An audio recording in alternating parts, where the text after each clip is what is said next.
which the ballad sellers would then go to the country fairs and sell to the jolly ploughboys and shepherds and shepherdesses, and then they would get recycled into their own songs, or elements of them would end up in genuine folk music. So it's very difficult, if you begin to think about it, in practice, to actually separate folk from the idea either of individual artists or of commercial art. But that was what people wanted folk to be. They wanted it to be untrammeled by either of those things. And there was a political, a philosophical, if you like, a spiritual ideal behind that picture of folk music. And that got transmitted into the American folklorist culture, but it got even more complicated in America because you had a whole aspect of show business in the minstrel shows, which was all about depicting the simple life of the simple black country people, which is a kind of modern version of pastoral. It's kind of like a critique of sophisticated urban civilization through using the simple country people, which is a tradition that goes back to Greek literature. It's actually a very sophisticated literary form of depicting simple people as a critique or a satire on urban culture. So you had sort of professional songwriters turning out songs about the dear old South and the old folks at home already, and those were taken in to folks' homes, and they would learn parlour songs, printed parlour songs. So that was already enmeshed in what was called folk music, the folk music that people were going out to look for. But then when records came along, it got immeasurably more complicated, because there's a man called Ralph Peer, who's a sort of pioneer. He's one of the most important figures in 20th century music. In fact, I would say in 20th century culture altogether, if you think of how important popular music has been in 20th century culture. He was a record executive in the 1920s. He recorded a record called Crazy Blues with Mamie Smith, which was the first record that had all black musicians. It was like the first black pop record. It was a huge hit for 1920, and it opened a floodgate of blues records. They suddenly realised there's a huge audience out here that wants to hear this music, a black audience that wants to hear black music, you know, in an authentic form, if you like. And so that opened a floodgate of recording black popular music.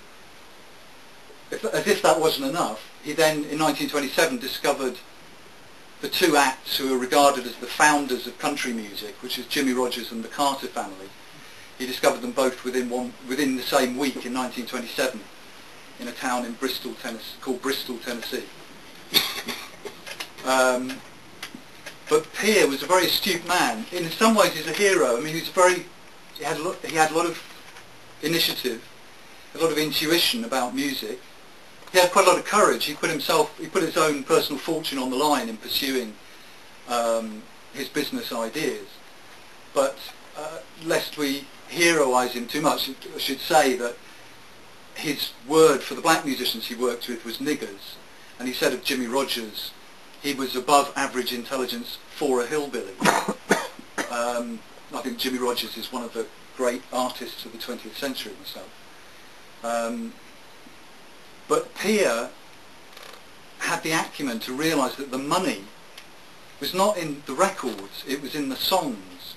So what he needed was songs that could be copyrighted. And he encouraged all the artists that he worked with to produce original material that could be copyrighted, both by him. Well, he would have the publishing rights, they would have the songwriting royalties.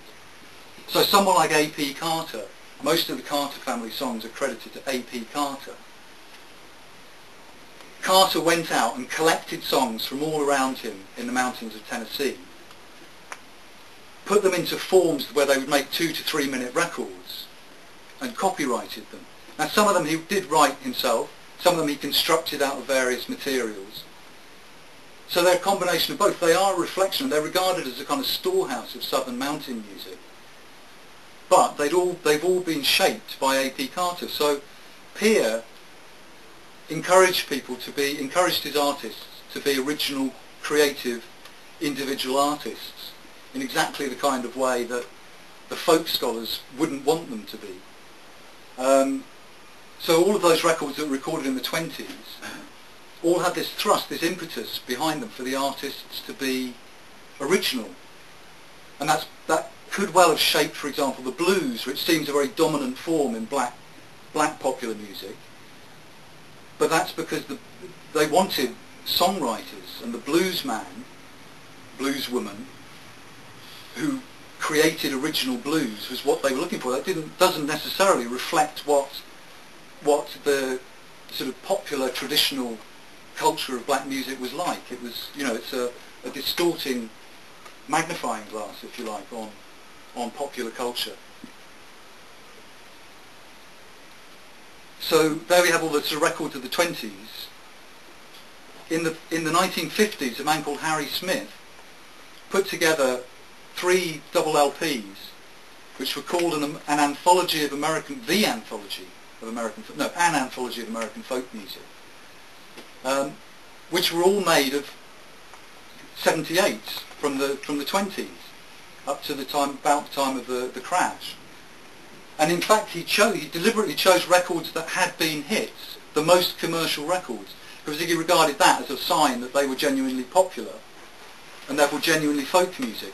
So then you get this kind of document, and this set of LPs, which came out in the early 50s, was the Bible for the folk revival. I mean, all the folk singers, it was hard to get hold of, but obviously the copies were kind of assiduously listened to. And all of those late 50s, early 60s folk revival people who were playing in the coffee houses and the folk clubs, which is the scene that Dylan came up out of, were all taking their material from these anthologies, largely. I mean, there were also books and other things, Woody Guthrie records and so on, Lead Belly records. So you had a folk tradition which was entirely constructed of industrial commercial product, as anthologized illegally by Harry Smith. I mean, it's interesting that Harry Smith didn't even take any notice of the fact that all this was actually copyrighted material that had been put out only 20 odd years before by commercial record companies, and it was all copyrighted.